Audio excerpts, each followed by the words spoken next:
घटना हुई है उनके साथ। फैमिली तो आपने देखा जिस तरह से दुख में है, लेकिन वो न्याय की गुहार लगा रही है। और सच में अगर देखने जाए तो ये हिट एंड रन का केस नहीं है, ये मर्डर का केस है, ऐसा हमारा कहना है। क्योंकि जिस तरह से वो हिटर होने के बाद उन्होंने रोकने की कोशिश की गाड़ी को, अगर गाड़ी रुक जाती तो शायद आगे घटना जो घट गई थी वो नहीं हो सकती थी। लेकिन दुर्भाग्यवश गाड़ी को फास्ट चलाया गया और बहुत दूर तक गाड़ी जो है सीलिंग तक लेके जाने का काम हुआ, जिसमें उनका दुर्दैव से मृत्यु हो गया। तो कहीं ना कहीं ये मर्डर है, जानबूझ के उसको तब रोकना चाहिए था, ऐसे हमारा कहना है। मैं तो सोचती हूँ कि मुंबई की पुलिस जो है वो स्कॉटलैंड के बाद की पुलिस हम देखते हैं, लेकिन दुर्भाग्यवश मुझे कहना पड़ेगा कि 3 दिन बाद उन्हें जो है वो इसका आरोपी मिला है। अब 3 दिन में तो उसने जो मद्यप्राशन किया था कि नहीं किया था, ये सब चीजें तो अभी कुछ नहीं आएंगी, लेकिन इसमें कहीं ना कहीं क्यों ऐसा हुआ, उसी दिन उसको मिलना चाहिए था, उसको पकड़ना जाना चाहिए था, उसकी टेस्ट होनी चाहिए थी मेडिकल, लेकिन दुर्भाग्यवश ऐसा कुछ भी नहीं हुआ।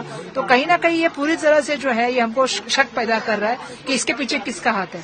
तो हमें ये कहना है कि सब पूरी चौकसी होनी चाहिए, इसकी पूरी जानकारी और इंक्वायरी होनी चाहिए। और सबसे बड़ी बात हम जो पूछ रहे हैं सीसीटीवी कैमरा की, जब भी हिट एंड रन का केस होता है तो सीसीटीवी कैमरे का फुटेज आ जाता है पुलिस के माध्यम से।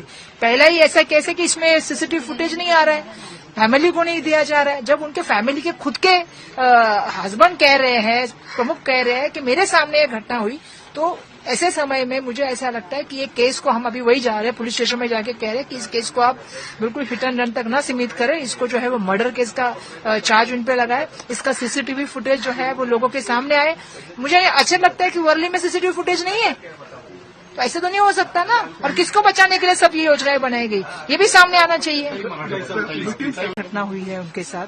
फैमिली तो आपने देखा जिस तरह से दुख में है, लेकिन वो न्याय की गुहार लगा रही है। और सच में अगर देखने जाए तो ये हिट एंड रन का केस नहीं है, ये मर्डर का केस है, ऐसा हमारा कहना है। क्योंकि जिस तरह से वो हिटर होने के बाद उन्होंने रोकने की कोशिश की गाड़ी को, अगर गाड़ी रुक जाती तो शायद आगे घटना जो घट गई थी वो नहीं हो सकती थी। लेकिन दुर्भाग्यवश गाड़ी को फास्ट चलाया गया और बहुत दूर तक गाड़ी जो है सीलिंग तक लेके जाने का काम हुआ, जिसमें उनका दुर्दैव से मृत्यु हो गया। तो कहीं ना कहीं ये मर्डर है, जानबूझ के उसको तब रोकना चाहिए था, ऐसे हमारा कहना है। मैं तो सोचती हूँ कि मुंबई की पुलिस जो है वो स्कॉटलैंड के बाद की पुलिस हम देखते हैं, लेकिन दुर्भाग्यवश मुझे कहना पड़ेगा कि 3 दिन बाद उन्हें जो है वो इसका आरोपी मिला है।